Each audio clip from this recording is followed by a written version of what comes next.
All right, so now we're going to talk about arrays. Yes, there are many different kinds of arrays, and as this shows here, arrays are awesome. Oh, yeah. So no matter what kind of array that you use, it's going to be awesome. I promise you that. An array. An What the array. hell is an array? Well, an array can be explained. It's kind of a little bit easier to see it, but an array could just be basically like a giant index. An array is going to have an index number, and it's going to have a piece of data. And every single thing inside of an array is called an element. So I think the easiest way to demonstrate what an array is to show you what an array is. Now, an array is just like any other kind of variable where it has data types. It could be an array of integers. It could be an array of floats, strings. So in other words, it's just a list of, let's say if it's in an integer, it's just a list of integers, however long we want it to be. Right. Stored as one variable. So let's do the integer example. Let's do a string example real quick. Okay. So the way I would declare a string array is just like I was declaring a string. So let me just do that. String, and we'll call this array. It could be anything. Like this is just the name of the array. This is just the name of the string. So I could have like string A, string B, string C, string anything.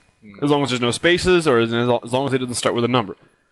So you would agree that this is how you would say string array, right? Like now we're declaring a string and we're calling it array. All right, so that's just for a string. Right. Now the only difference between that and an array is this. And this is a one-dimensional array. Uh-huh. Now inside this is going to be a number. And this number is a constant. So it has to be constant in there. So every single time that you declare an array at execution time in memory, there is space set aside for this array. Right, so this number here that we're going to put in these brackets is how long this list is going to be, or how long this array is going to be. So what if I did 5? Okay, so it's going to store 5 string variables in the array.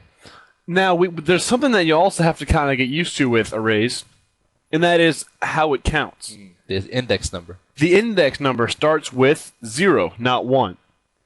So if you wanted to print out everything in this array, you would print out everything from 0 to 4. Right, not 1 through 5. Right. If you did 1 through 5, you would actually get an error when you tried to print out 5 because you're overstepping the bounds of the array. So, having that said, there are different ways that you can put data into an array. And I'm going to go with one of the simplest. And I'm just going to bring this down to 3 just for space purposes. I can do equals and just do 2 curly braces, just like a block of code. And just like a block of code, you could actually put this down here. You can make a list. It doesn't really matter. But for our purposes, we're going to make it look all nice and pretty. Stick it right there. So inside here, what I would do is this is array element 0, comma, array element 1, comma, array element 2. So if I printed this array out, it would print out nothing. So the easiest way to print out an array is using a loop of some kind, and the most commonly used is a for loop. So if we were to do something along these lines, like for int I equals 0, well, I is less than 3, I plus plus. All right, Brian. So now we're going to output the array, and then in the braces, like we had before, we're going to say which index number we're going to output. So in this case, we're going to output I. So first we'll output index 0, then index 1, then index 2, and then we'll stop the loop. Right. So now let's put some words into the array just so we can, see. First, let's have it print out with nothing. Okay. So we'll compile this. We'll save it as array 1. So you can see that there are 3 spaces here. So it prints out 3 elements. These elements just happen to equal nothing because in the beginning we declared it to be nothing. So now we can type within these parentheses a string. So let's say we wanted to have a list of cars. Okay. So let's do an Explorer, a Sophia, and a NSX. NSX. Okay. So now in array element 0, that will equal the word Explorer. And then down the line, this will be array element 1. This will be array element 2. So now we print out this array. We should get it in this order. Let's try that. F9. Chablank. There we go.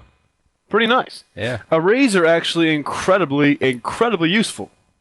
And I wish we had a more useful one here. Well, sure. I mean, if you wanted to keep track of your cars, I mean, you got the gas guzzling off the road car that doesn't do too well off the road. Mm-hmm. You got the gas saving car that's affordable, doesn't save a lot of gas. Right. And then you have the sports car on the weekends. There you go. Right. I think you definitely hit it right on the head. So that's a basic introduction.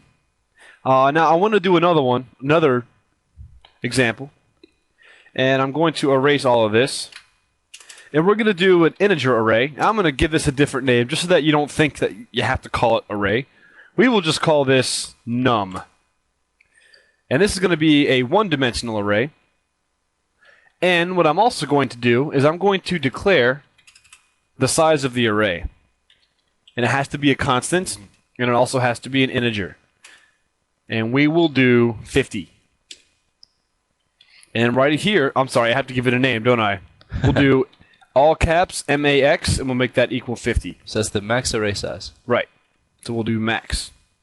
So we have to make sure that it's a constant integer, because this is of constant size. It's not dynamic. Mm-hmm. Now that we have the integer max initialized, we can actually set values to it. Like we could do something like this. We could do num 0 equals, let's say, 5.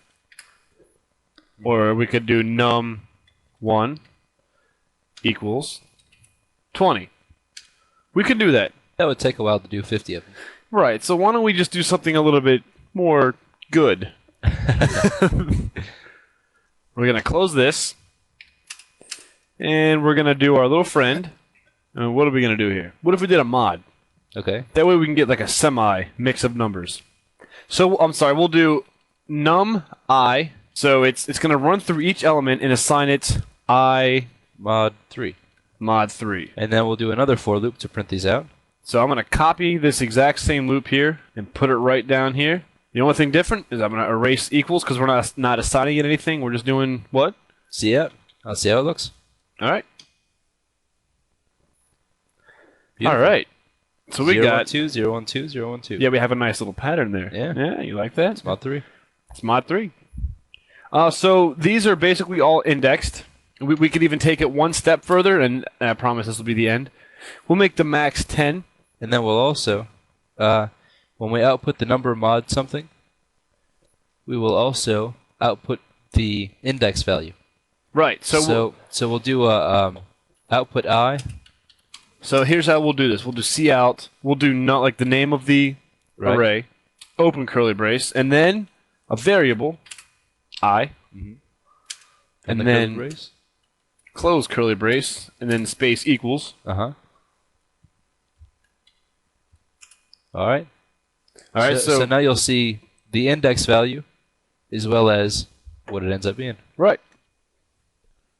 So you should see 0 through 9 since it's a size 10 array, and 0, 1, 2, 0, 1, 2 since 3 mod 3 is 0, 6 mod 3 is 0, and so on. Right. So get comfortable with this concept. We're going to come back and we're going to start talking about multi-dimensional arrays. Oh yeah.